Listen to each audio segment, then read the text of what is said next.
The bar was loud that Friday night, the kind of place where neon lights hummed and laughter clashed with the thud of pool balls. But then it happened at one of those moments when the entire room shifts. Two men in black belts, martial artists by the look of them, had cornered a woman near the back table. She was tall, sharp-eyed, dressed in a navy blazer that screamed power. Yet, the way she clutched her purse said she was uncomfortable. Most people saw, few cared. The crowd had that dangerous silence, the kind that meant everyone was pretending not to notice. That's when a single dad, a man with calloused hands and the quiet bearing of someone who had seen worse than bar fights, lifted his beer and stood up. And when the tattoo on his forearm, an old Marine Corps insignia, flashed under the dim light, the whole bar froze. Part 2. The veteran nobody noticed. His name was Daniel Cole, 38 years old, single dad, mechanic by day, dishwasher by night. To most, he was another tired face in a worn flannel shirt, boots covered in grease, beard a little too unkempt. But those who paid attention saw something else. The posture, straight as a rifle barrel, the eyes, sharp even in weariness. Daniel hadn't planned to intervene. He was there for one cheap beer, a chance to rest his bones before heading home to his 10-year-old daughter, Lily. But Marines are trained for one thing: never walk away when someone needs help. Part 3.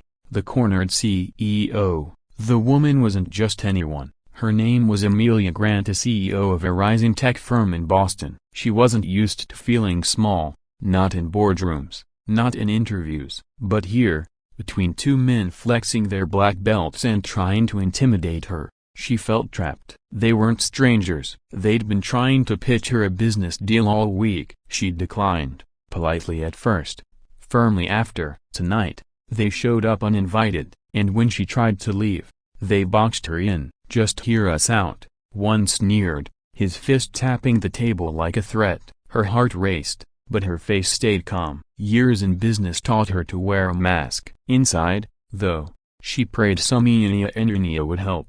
Part 4. The tattoo. Daniel walked over slowly, not rushing, not showing aggression. He knew the language of predators. Calmness unsettled them more than rage. "Evening," he said, voice steady. "The lady looks like she's trying to leave." The two black belts laughed. "Mind your own beer, old man," one snapped. Daniel rolled up his sleeve to set his glass down. That's when it showed. The eagle, globe, and anchor, faded but unmistakable. A Marine Corps tattoo, inked years ago on foreign soil. The room hushed. Even the jukebox seemed quieter. The two men stiffened. Fighters respected fighters, and Marines had a reputation of earning blood that made even trained black belts think twice.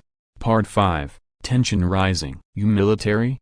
one asked, trying to sound casual, but his knuckles widened on the table's edge. "Was," Daniel said. "Now I'm just a dad. But I still don't like seeing men outnumber a woman." His tone was level, not loud, but it carried. People at nearby tables turned their heads. The bartender froze with a glass in hand. Amelia, for the first time, felt a wave of relief. She didn't know this man, but she recognized something. He wasn't posturing. He meant every word. One black belt scoffed. "You think a tattoo scares us?" Daniel leaned in slightly, his voice dropping to that calm, dangerous register only men who've walked through combat know. "Number, but experience should."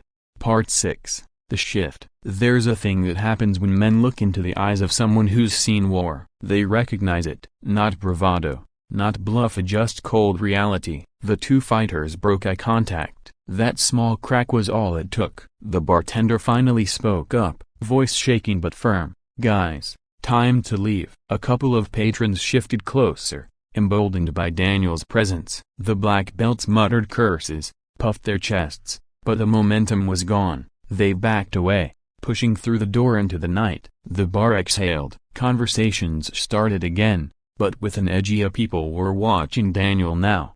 Part 7.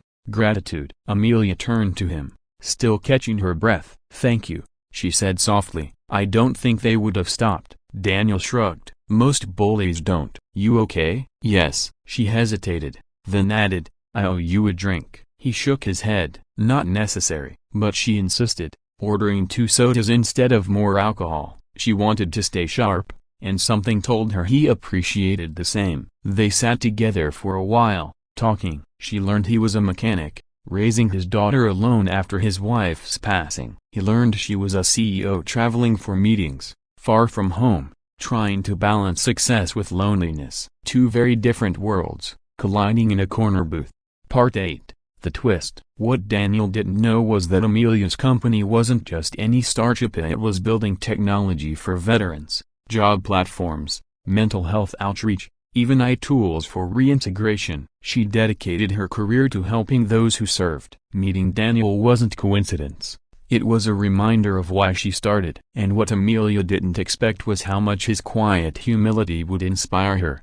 Part 9. The test of character. The next week, Amelia invited Daniel to lunch. Not in a bar this time, in her office, high up in a glass tower downtown. He felt out of place, boots squeaking on polished floors, but she greeted him warmly. She introduced him to her team, told them the story of how he stepped in. This, she said, gesturing toward Daniel, is the kind of courage our work is meant to honor. He shifted uncomfortably, not used to praise, but when she asked if he'd share his perspective what veterans really needed, he spoke with honesty about the struggles of single parents, the weight of PTSD, the loneliness of coming home to a world that had moved on. The room listened. For once, his story wasn't background noise. It mattered. Part 10. Emotional climax. Weeks later, Amelia launched a new initiative through her company, a mentorship and support program for single veteran parents. At the opening event, she invited Daniel and his daughter, Lily. When the curtain lifted, Daniel saw her company's newest feature, the Cole Project, named after him, dedicated to recognizing the quiet sacrifices of single veteran parents across the country. Lily squeezed his hand, eyes shining. "Dad, that's your name." Daniel, a man who'd faced firefights without blinking, felt tears threaten for the first time in years. In that moment, he realized something. One small act of stepping forward in a bar had rippled outward into something far greater than himself. Part 11. The uplifting ending. The story of that night's spree not about a bar fight, but about a man who reminded people what honor looked like. Amelia and Daniel remained friends, allies in a mission bigger than either of them. And while Daniel never sought the spotlight, he carried something more valuable home, his daughter's pride. Because sometimes, being a hero doesn't mean medals or applause. Sometimes it means standing up, quietly, when no one else will.